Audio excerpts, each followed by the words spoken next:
स्वागत है आप लोगों का न्यू स्टडी मेनिया में। और इस वीडियो में हम लोग देखने वाले हैं क्लास 7 की साइंस यानी कि विज्ञान की बुक का चैप्टर 12 जिसका नाम है प्रकाश को जानिए। तो चलिए हम लोग शुरू करते हैं।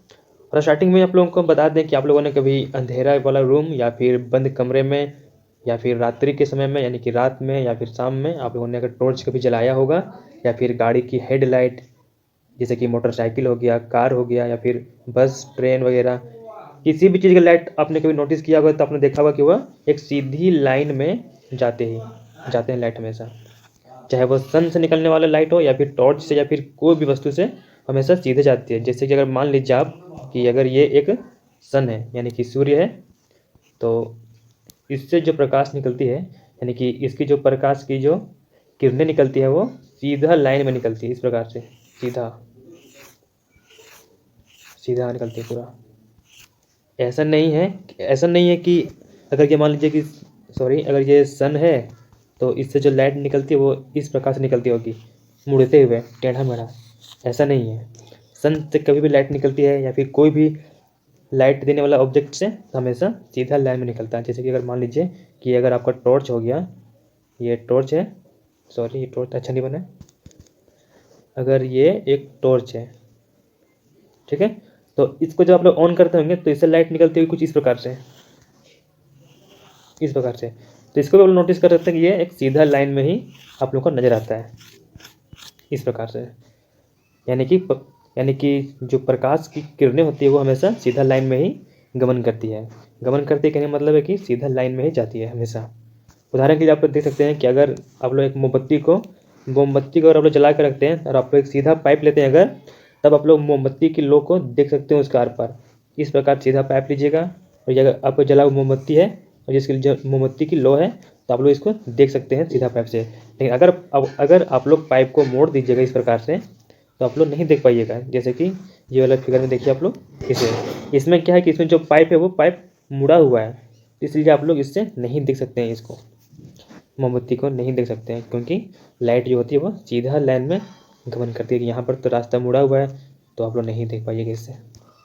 आगे बढ़ते हैं हम लोग अब देखेंगे प्रकाश का प्रवर्तन कहने का मतलब है कि अगर सूर्य से जो प्रकाश आती है, प्रकाश की जो किरणें होती हैं इस प्रकार से, अगर ये सूर्य है और इससे जो प्रकाश की किरणें आ रही है वो अगर किसी चमकीला सतह से टकरा कर अपना रास्ता बदल ले यानी कि अपना दिशा बदल ले। जैसे कि ये पहले इस दिशा से आ रही थी ऐसे और ये यहाँ पर टकरा कर अपना दिशा बदल लेती है इस प्रकार से।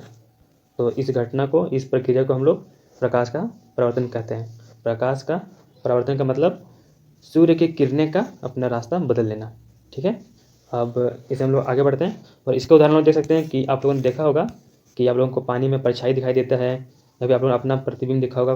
प्रतिबिंब कहने का मतलब है इमेज, फोटो या परछाई। जैसे कि आप लोगों ने यहाँ पर देख सकते हैं इस फिगर में कि यहाँ पर पहाड़ बना हुआ है एक और यहाँ पानी है और पानी में इसी पहाड़ का प्रतिबिंब भी देखने को मिलता है। प्रतिबिंब यानी कि इसका इमेज, फोटो। तो ये भी आपका प्रकाश का प्रवर्तन का उदाहरण है। तो ये हम लोगों को क्यों दिखाई पड़ता है पानी में पहाड़ का फोटो, इसका परछाई, इसका हम लोग समझने का प्रयास करेंगे फिगर के द्वारा। तो हम लोग फिगर बनाते हैं। मान लीजिए कि अगर ये एक सूर्य है, हमारा सूर्य है सन, और यहाँ पे कोई एक घर है, समझ लीजिए छोटा सा घर है ये, और यहाँ पर आप है। तो हम लोग इस घर को क्यों देख पाते हैं? हम लोग इस घर को देख पाते हैं क्योंकि सूर्य से जो लाइट निकलती है यानी कि प्रकाश की जो किरणें निकलती हैं वो इस घर पे पहले गिरती है और यहाँ से टकरा कर हमारे आँखों में जाती है, ठीक है, हमारे आँखों में जाती है, तभी हम लोग इस घर को देख पाते हैं। ये भी होता है क्यों? प्रकाश के प्रवर्तन के कारण, कि पहले प्रकाश कहाँ पे गिरी? इस घर पे, और एक घर से टकरा के हमारे आँखों में पहुँची, तभी हम लोग इस घर को देख पाते हैं।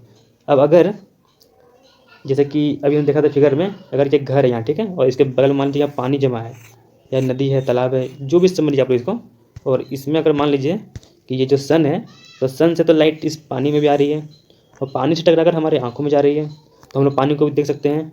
और वही लाइट सन से घर में भी आ रही है और हमारे आँखों में जा रही है और भी सभी डायरेक्शन में जा रही है इस प्रकार से, और पानी में भी जा रही है। यानी कि घर से टकराया हुआ जो लाइट है वो पानी में भी जा रही है और पानी से टकराकर हमारे आँखों में भी जा रही है। तो हम लोग पानी के साथ साथ पानी में हम लोग घर का इमेज भी देख लेते हैं। तो ये आपका प्रकाश के परावर्तन के कारण होता है।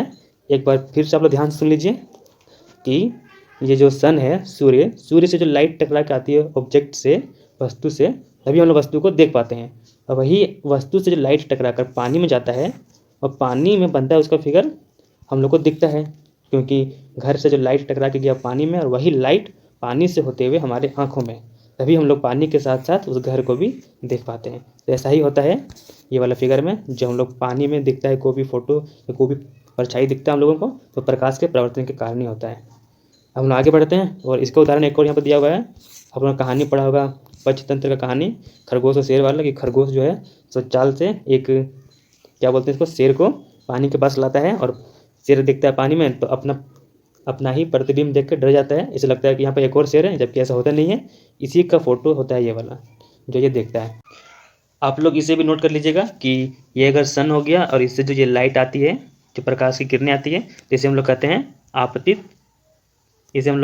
आपतित किरण या फिर आपतित प्रकाश। और यही जो किरण होती है, जो लाइट, यही सतह के ऊपर टकरा कर जो मुड़ जाती है इस प्रकार से, तो इस मुड़ी हुई लाइट को हम लोग कहते हैं परावर्तित किरण या फिर परावर्तित प्रकाश। ठीक है। और ये जो गुलाबी जो आपको दिख रहा है, इसे हम लोग कहते हैं सतह, यानी कि जहाँ से लाइट टकरा कर मुड़ जाती है, इसे हम लोग चमकीला सतह भी कहते हैं। ये चमकीला भी हो सकता है, इसलिए हम लोग आगे बढ़ते हैं। आगे हम लोग को देखने को मिलता है कि दर्पण द्वारा बना प्रतिबिंब, यानी कि दर्पण में प्रतिबिंब किस प्रकार से बनता है और किस प्रकार का होता है, इसके बारे में हम लोग देखेंगे। तो हम लोग देखते हैं इसको। अगर मान लीजिए कि यहाँ पर आप लोग फोटो से देख सकते हैं, फिगर से, कि यहाँ पे दर्पण रखा हुआ है, यानी कि आईना, शीशा, जो भी कहिए इसे, और इसी के सामने एक मोमबत्ती भी रखा हुआ है। और मोमबत्ती जो रखा हुआ है, तो वही मोमबत्ती सेम टू सेम आप लोगों को दर्पण में भी दिखाई दे रहा है, इसी प्रकार से जिस प्रकार से सामने रखा हुआ है। और यानी कि इसका ऊपर में जो लौ जल रहा है वो दर्पण में भी ऊपर में ही है। ऐसा नहीं है कि यहाँ पर शीशा के बाहर में, यानी कि दर्पण के सामने जो रखा हुआ ये वाला मोमबत्ती, इसका लो ऊपर है और दर्पण में नीचे है, ऐसा तो नहीं है। यहाँ पे ऊपर में है तो दर्पण में भी ऊपर में है, और नीचे में जिस प्रकार से है उसी प्रकार दर्पण में भी नीचे में है। यानी कि इस प्रकार का सीधा प्रतिबिंब को हम लोग कहते हैं आभासी प्रतिबिंब। तो इसे आप लोग नोट कर लीजिएगा कि सीधा प्रतिबिंब को हम लोग आभासी प्रतिबिंब भी कहते हैं। ठीक है, सीधा प्रतिबिंब को आभासी प्रतिबिंब भी कहते हैं, इसे नोट कर लीजिएगा। और आगे हम लोग देखते हैं कि वस्तु से प्रतिबिंब की दूरी क्या होती है। यानी कि अगर जो मिरर होता है, यानी कि मान लीजिए कि ये अगर मिरर है आप लोगों का, ये हो गया मिरर, ठीक है, और आप लोग यहाँ पे खड़े हैं अगर मान लीजिए इस प्रकार से, तो आप लोगों का फोटो इस मिरर में भी बनता है इसी प्रकार से। जिस प्रकार से आप खड़े होते हैं या फिर लेटे होते हैं या किसी प्रकार से भी, तो आप लोग जैसे दिखते हैं बाहर, वैसे आप लोग मिरर में भी दिखते हैं। तो आप लोग मिरर से कुछ दूरी पर ही खड़े होते हैं, और मिरर के अंदर जो आप लोग देखते हैं अपने आप को, तो वो भी मिरर के अंदर कुछ दूरी पर ही खड़े दिखता है हम लोगों को। आप लोगों ने इस बात को नोटिस किया होगा कि जितनी दूरी पे आप होते हैं, मिरर के अंदर भी लगता है कि कुछ दूरी पर आपका फोटो, यानी कि आपका प्रतिबिंब उसमें बन रहा है। तो यानी कहने का मतलब है कि दर्पण में जो प्रतिबिंब बनता है उसकी दूरी और आपकी दूरी इस दर्पण से दोनों बराबर होती है। यानी कि दर्पण के बाहर आप जितनी दूरी पर खड़े होते हैं, दर्पण के अंदर भी आपकी इमेज, आपका प्रतिबिंब उतनी ही दूरी पर बनता है। अब हम लोग आगे देखते हैं। तो आगे हम देखने को मिलता है कि यार इसे आप लोग इस प्रकार से समझ सकते हैं कि यहाँ पर देखिए फोटो में आप लोग दिख रहा है इस प्रकार से कि यहाँ पर एक दर्पण रखा हुआ है, ठीक है, ये वाला दर्पण है आप लोगों का, और सामने में एक शार्पनर रखा हुआ है इस प्रकार से। शार्पनर दर्पण से कुछ दूरी पर रखा हुआ है और दर्पण के अंदर भी कुछ दूरी पर ही इसका प्रतिबिंब बन रहा है। ठीक है, अब हम लोग आगे देखते हैं। आगे हम लोग देखने को मिलता है कि अगर आप लोगों ने नोटिस किया होगा कि जब आपने दर्पण में कभी अपना हाथ उठा के देखा होगा या फिर अपना आँख को नोटिस किया होगा या पैर को या कुछ भी, कि अगर आप लोग दर्पण के सामने जब खड़े होते हैं और आप लोग अगर बायां हाथ ऊपर करते हैं, तो दर्पण में आप लोगों को दिखता है कि आप लोगों ने अपना बायां हाथ ऊपर किया है। और अगर आप लोग दायां हाथ ऊपर करते हैं तो दर्पण में लगता है कि आप लोगों ने अपना बायां हाथ ऊपर किया है।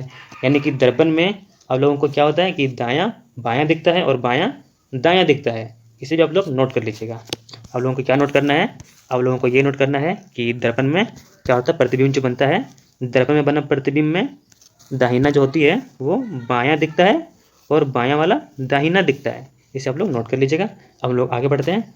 तो आगे बताने मिलता है कि आप लोगों ने नोटिस किया होगा कि एम्बुलेंस की जो कार होती है या फिर बस जो होती है, वैन एम्बुलेंस वाली, उसमें एम्बुलेंस का स्पेलिंग जो होता है वो उल्टा लिखा रहता है।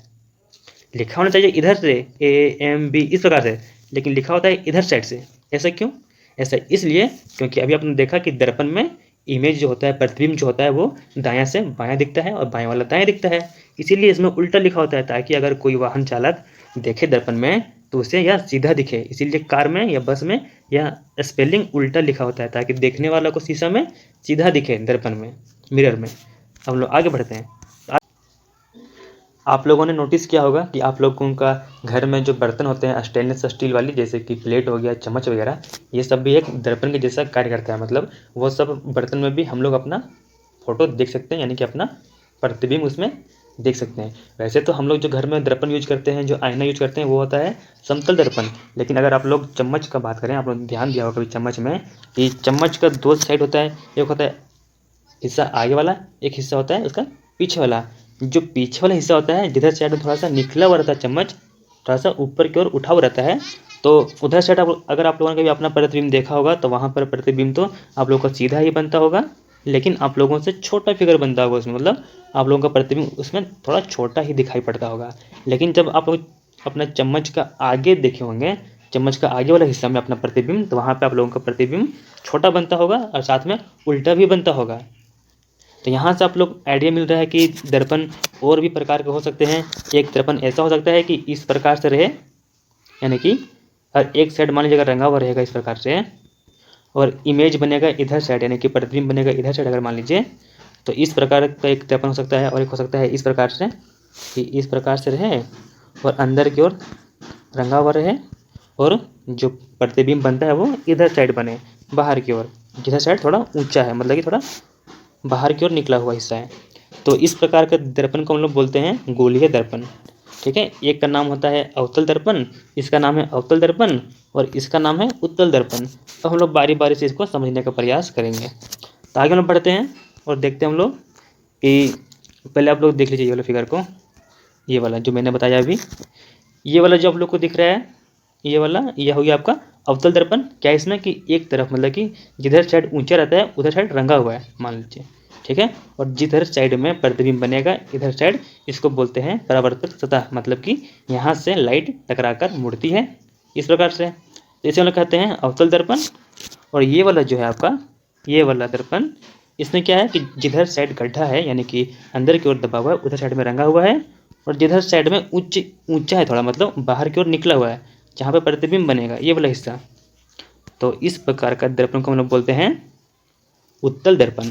ठीक है, अब हम लोग नोट कर लेंगे इस बात को कि जब किसी गोलीय दर्पण का परावर्तक सतह कहने का मतलब है जिधर साइड से लाइट टकराकर मुड़ जाएगा, वो वाला हिस्सा अगर अवतल होता है तो उसे अवतल दर्पण कहते हैं। और जब किसी गोलीय दर्पण का परावर्तक सतह, यानी कि इधर साइड से लाइट टकराकर मुड़ जाएगा, वो वाला हिस्सा अगर उत्तल होता है तो उसे उत्तल दर्पण कहते हैं। और एक बात और आप लोग ध्यान रखिएगा कि उत्तल का मतलब होता है उभरा हुआ, यानी कि थोड़ा सा ऊंचा, और अवतल का मतलब होता है अंदर दबा हुआ।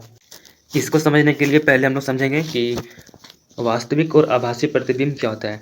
तो इसके लिए मान लीजिए कि अगर ये कोई सन है, यानी कि सूर्य, ठीक है, ये सूर्य हो गया, और यहाँ पर अगर आप लोग सूर्य की दिशा में कोई अवतल दर्पण रखते हैं इस प्रकार से, और सन से जो लाइट आता है इस प्रकार से, तो पहले अवतल दर्पण पर पड़ता है, यहाँ से टकराकर मान लीजिए कि यहाँ पर कोई दीवार है, ठीक है, ये कोई दीवार है, या तो फिर कोई ऑब्जेक्ट रखा हुआ है यहाँ पर, वस्तु, या फिर कोई पर्दा रखा हुआ है, कुछ ही मान लीजिए यहाँ पर।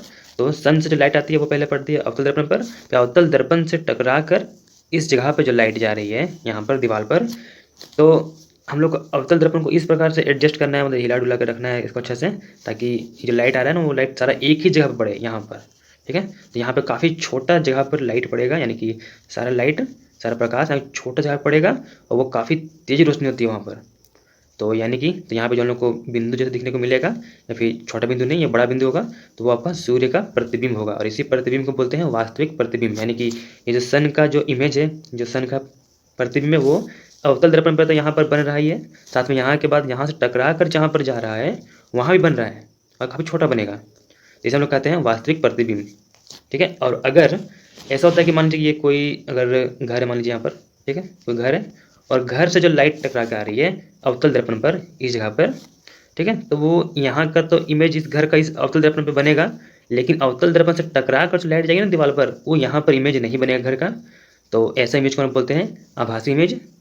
यानी कि आभासी प्रतिबिंब, इस घर का प्रतिबिंब हम लोग को बनेगा आभासी प्रतिबिंब, लेकिन ये जो सन है, ये जो सूर्य है, इसका प्रतिबिंब बनेगा वास्तविक प्रतिबिंब। ठीक है, तो आप लोग समझ गए होंगे कि वास्तविक प्रतिबिंब क्या है और आभासी प्रतिबिंब क्या है।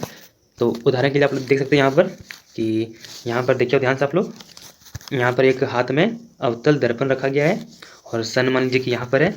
ठीक है, और सन का लाइट जो है अवतल दर्पण में पहले जा रहा है, या अवतल दर्पण से टकरा के पेपर की ओर जा रहा है। यहाँ पे पेपर रखा हुआ है, एक तो बड़ा सा पेपर है, और देखिए सारा लाइट एक ही जगह पे फोकस हो रहा है। यहाँ आप लोगों को गोल सा बिंदु दिख रहा होगा वाइट वाइट, ये आपका काफ़ी तेज रहता है, इतना इसमें लाइट रहता है कि ये पेपर कुछ टाइम बाद जल सकता है। तो ये आपका हो गया सन का वास्तविक प्रतिबिंब है, ये वाला जो गोल दिख रहा है आप लोगों को। ठीक है, यानी कि सन से सन से नहीं बल्कि अवतल दर्पण में दो प्रकार का प्रतिबिंब बनता है, वास्तविक प्रतिबिंब बनता है इससे, और आभासी प्रतिबिंब भी बनता है। और इसको समझने के लिए आप लोग ये भी देख सकते हैं फिगर ये वाला। यहाँ पे देखिए, यहाँ पे क्या हो रहा है कि यहाँ पर मोमबत्ती रखा हुआ जलता हुआ, यहाँ पर अवतल दर्पण है, और इसके पीछे में यहाँ पर कोई सीट रखा हुआ है या फिर कोई रखा हुआ है एक प्रकार का ऑब्जेक्ट या पर्दा रखा हुआ है यहाँ कुछ भी। और इसमें क्या हो रहा है कि यहाँ पर देखिए आप लोग, इसका इमेज यहाँ पर देखने को मिलता है। ये जो मोमबत्ती का जो लो जल रहा है, इस लो का जो ऊपरला हिस्सा है यहाँ पर देखने को मिलता है, लेकिन उल्टा है, यानी कि इस मोमबत्ती का इमेज तो यानी कि इसका प्रतिबिंब इस दर्पण में बन रहा होगा, और साथ में इस पीछे वाले जो रखा हुआ है ऑब्जेक्ट इस पर भी बन रहा है। तो ये वाला जो प्रतिबिंब है ये आपका हो जाएगा वास्तविक प्रतिबिंब, लेकिन यह उल्टा बन रहा है, और साइज में देखिए इससे काफ़ी बड़ा बन रहा है। और यही फिगर आप लोग देखिए, अब यहाँ पर दर्पण थोड़ा दूर में रखा गया है और मोमबत्ती वहीं का वहीं है, और पीछे का जो ऑब्जेक्ट है उसमें देखिए आप लोग, उसमें क्या हो रहा है कि इसमें इसका इमेज यानी कि इसका लोग का जो प्रतिबिंब है वो छोटा बन रहा है। ठीक है, छोटा बन रहा है यानी कि, और उल्टा बन रहा है। तो यानी कि वास्तविक प्रतिबिंब जो होता है वो बड़ा भी हो सकता है और छोटा भी हो सकता है। अब हम लोग देखते हैं उदाहरण कि अवतल दर्पण से आभासी प्रतिबिंब कैसे बनेगा। तो यहाँ पर लोग देखते हैं जो डॉक्टर लोग जो इलाज करते हैं दांत वगैरह का, तो उसमें जो वो लोग अवतल दर्पण का यूज करते हैं ना, वो लोग जो दर्पण का यूज करते हैं छोटा सा, वो होता है अवतल दर्पण। तो उसमें क्या होता है कि वस्तु का साइज बड़ा दिखता है हमेशा। आभासी प्रतिबिंब जो बनता है अवतल दर्पण से, तो उसका साइज बड़ा होता है। तो आप लोग इस बात को नोट कर लीजिएगा। क्या नोट करना आप लोगों का कि अवतल दर्पण से जो प्रतिबिंब बनता है वास्तविक प्रतिबिंब, वह उल्टा होता है हमेशा, और इसका आकार बड़ा भी हो सकता है वस्तु से और छोटा भी हो सकता है। लेकिन अगर अवतल दर्पण से आभासी प्रतिबिंब बनेगा तो वो सीधा होगा, और इसका आकार क्या होगा, वस्तु से हमेशा बड़ा ही रहेगा। हम लोग अब देखेंगे कि उत्तल दर्पण में प्रतिबिंब किस प्रकार का बनता है। उत्तल दर्पण यानी कि इस प्रकार से रहेगा, जिधर साइड में प्रतिबिंब बनेगा उधर साइड थोड़ा सा ऊंचा रहेगा, बाहर की ओर निकला हुआ रहेगा। तो हम लोग इसे फिगर से समझने का प्रयास करेंगे। आप लोग फिगर यहाँ पर देख सकते हैं कि यहाँ पर एक उत्तल दर्पण रखा हुआ है और सामने में एक मोमबत्ती जलता हुआ रखा हुआ है। आप लोग इसे ध्यान से देखिएगा तो आप लोग देख सकते हैं कि उत्तल दर्पण में इसका फिगर छोटा बन रहा है, यानी कि उत्तल दर्पण में छोटा प्रतिबिंब बनता है लेकिन सीधा प्रतिबिंब बनता है। तो आप लोग इसे नोट कर लीजिएगा कि उत्तल दर्पण में आभासी प्रतिबिंब बनता है और साइज में छोटा होता है। हम लोग आगे बढ़ते हैं, और उदाहरण के लिए आप लोग देख सकते हैं कि गाड़ी का जो साइड मिरर होता है, जो अपने से पीछे वाहनों को देखने के लिए इस्तेमाल में होता है, तो उसमें भी उत्तल दर्पण का ही उपयोग होता है, ताकि उसमें जो पीछे से वाहन आते हैं उसका छोटा रूप दिखे, ताकि सभी गाड़ियाँ दिख सके कि कितनी गाड़ियाँ पीछे से आ रही है एक तरफ से। इस प्रकार से आप देख सकते हैं। हम लोग आगे बढ़ते हैं। हम लोग अब लेंस से बनने वाले प्रतिबिंब के बारे में जानेंगे। और आप लोगों ने तो देखा ही होगा, आवर्धक लेंस को आप लोगों ने देखा होगा कि उसमें क्या होता है। आवर्धक लेंस को आप लोग पावर शीशा के नाम से भी जानते हैं। कुछ इस प्रकार से रहता है जिसमें छोटी छोटी वस्तुएं या फिर छोटा अक्षर बड़ा रूप से आप लोगों को दिखाई देता है, तो इसे हम लोग आवर्धक लेंस कहते हैं। तो लेंस और दर्पण में क्या अंतर होता है कि दर्पण जो होता है वो सिर्फ एक साइड से काम आता है, एक साइड से रंगा रहता है। जो हम लोग घर में इस्तेमाल करते हैं दर्पण, वो एक साइड से चमकीला रहता है और एक साइड से रंगा हुआ रहता है। लेकिन लेंस में क्या होता है कि आप लोग आर पार देख सकते हैं। ठीक है, अगर जैसे कि मान लीजिए यहाँ पर एक दर्पण रखा हुआ, मान लीजिए कोई भी दर्पण, और यहाँ पे एक वस्तु रखा हुआ और एक वस्तु यहाँ रखा हुआ है, और आप यहाँ पर खड़े हैं, तो आप अगर दर्पण में देखिएगा तो आपको इसका प्रतिबिंब दिखाई देगा, इसका, और इसका प्रतिबिंब नहीं दिखाई देगा। लेकिन वही अगर मान लीजिए आप लोग इस प्रकार रहे हैं कि आप यहाँ पे खड़े रहे हैं और यहाँ पर एक कोई लेंस रखा हुआ है, लेंस, ठीक है, और यहाँ पे एक वस्तु है और एक वस्तु यहाँ पर है, तो आप लोग जब लेंस में देखेंगे तो आपको ये दिखेगा, ये वाला नहीं दिखेगा। ये आपका लेंस का कार्य होता है ऐसा। ठीक है, हम लोग इसको फिगर से समझ लेते हैं कि लेंस कैसा रहता है। लेंस आपको 2 प्रकार का रहता है, एक रहता है उत्तल लेंस और एक रहता है अवतल लेंस। उत्तल लेंस आपका ये हो जाएगा कि इसका जो साइड वाला हिस्सा है, मतलब कि सबसे किनारे वाला हिस्सा, वो रहता है थोड़ा सा दबा हुआ, यानी कि पतला रहता है, और बीच का जो हिस्सा है वो थोड़ा मोटा रहता है। ये आपका उत्तल लेंस होता है। एक होता है अवतल लेंस। अवतल लेंस में क्या होता है कि बीच का हिस्सा काफ़ी पतला होता है और इसका हिस्सा किनारे वाला वो मोटा होता है। ये आपका होता है अवतल लेंस। अब दोनों में हम लोग आर पार देख सकते हैं, ठीक है। हम लोग आगे देखते हैं इसको, तो आगे हम लोग देखते मिलता है। आगे आप लोग इस बात को नोट कर लीजिएगा कि उत्तल लेंस में किस प्रकार का प्रतिबिंब बनता है। उत्तल लेंस में बनता है प्रतिबिंब, पहले हम लोग एक बात और जान लेते हैं इसमें। देखिए यहाँ पर जो है ये आपको उत्तल लेंस का फिगर देखने को मिल रहा है। उत्तल लेंस में क्या होता है, ये आपको उत्तल लेंस हो गया, ठीक है। अगर यहाँ पर कोई सन है, सूर्य है, यहाँ से जो लाइट आता है इसको क्या करता है, एक बिंदु पर मोड़ देता है इसको। इस प्रकार से कहीं से भी लाइट आए इसे एक बिंदु पर मोड़ देता है, एक ही बिंदु पर। तो इसकी वजह से क्या होता है कि हम लोगों को छोटी वस्तु जो होती है वो बड़ा दिखाई देता है, ठीक है। और ये जो आपका अवतल लेंस हो गया, अवतल लेंस क्या करता है, मान लीजिए यहाँ पर अगर सूर्य है, ठीक है, और इससे जो लाइट आ रहा है तो इसे ये बाहर की ओर मोड़ देता है, इस प्रकार से बाहर की ओर मोड़ देता है। तो इसके कारण क्या होता है, हम लोगों को बड़ी बड़ी वस्तुएं इसमें छोटा दिखाई पड़ता है। दूरबीन जो आप लोग यूज करते हैं, दूरबीन हो गया और शीशा हो गया, तो उसमें भी लेंस लगा होता है। एक होता है दूरबीन जिसमें दूर की वस्तु को आप लोग सामने देखते हैं, यानी कि छोटी छोटी वस्तु को बड़ा रूप में देखते हैं। और एक होता है अवतल लेंस वाला, जिसमें क्या होता है कि बड़ी बड़ी वस्तुएं छोटा दिखाई पड़ता है। तो इस प्रकार से लोग इसका इस्तेमाल करते हैं। और आप लोग इस बात को नोट कर लीजिएगा कि उत्तल लेंस जो होता है, उत्तल लेंस में क्या होता है कि इसमें इसमें जो प्रतिबिंब बनता है वो वास्तविक प्रतिबिंब भी हो सकता है, जो कि आपका उल्टा रहेगा और साइज में छोटा भी हो सकता है, बड़ा भी हो सकता है, या फिर बराबर भी हो सकता है वस्तु से। लेकिन अगर आप लोग वस्तु को लेंस के काफ़ी सामने रखिएगा तो जो उसमें प्रतिबिंब बनेगा वह आभासी होगा और सीधा होगा और वस्तु का साइज से बड़ा ही होगा। इस बात को आप लोग नोट कर लीजिएगा। और अगर हम लोग अवतल लेंस के बारे में बात करें, यानी कि इसका बात करें अगर, इसमें वस्तु का जो प्रतिबिंब बनता है वह आभासी होता है और सीधा रहता है और वस्तु का साइज से छोटा ही बनता है, वस्तु से छोटा ही बनता है हमेशा, ठीक है। इसमें बड़ा वस्तु का प्रतिबिंब छोटा बनता है। अब हम लोग आगे देखते हैं। हम लोग अब जानेंगे कि सूर्य का जो लाइट होता है, यानी कि सूर्य का प्रकाश, वो सफ़ेद होता है या फिर रंगीन होता है। तो आप लोगों ने आसमान में ज़रूर कभी देखा होगा इंद्रधनुष को, कि उसमें बहुत सारे रंग होते हैं, जैसे कि बैंगनी रंग होता है, जामुनी रंग, नीला, हरा, पीला, नारंगी और लाल। तो ये सभी 7 रंग आप लोगों को उसमें देखने को मिलता है। और आप लोगों ने अगर सीडी देखा होगा, सीडी का जो कैसेट होता है, तो उसमें भी अगर जब सूर्य का प्रकाश जाता है तो वह भी आपको रंगीन देखने को मिलता है, बहुत सारे रंग उसमें देखने को मिल जाते हैं। इसी बात को समझने के लिए हम लोग एक छोटा सा क्रियाकलाप करेंगे। क्रियाकलाप हम लोग क्या लेंगे, एक प्रकार का प्रिज्म लेंगे। यह क्या होता है प्रिज्म, कि एक वस्तु होती है, अगर उस वस्तु पे सूर्य का लाइट जाता है तो वह उसे 7 रंगों में बांट देता है, इस प्रकार से 7 रंगों में।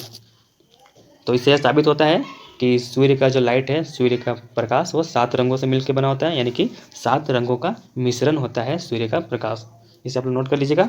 हम लोग आगे बढ़ते हैं। तो आगे हम लोग अब इसे एक और एक्सपेरिमेंट से समझ सकते हैं कि आप लोगों को क्या करना है।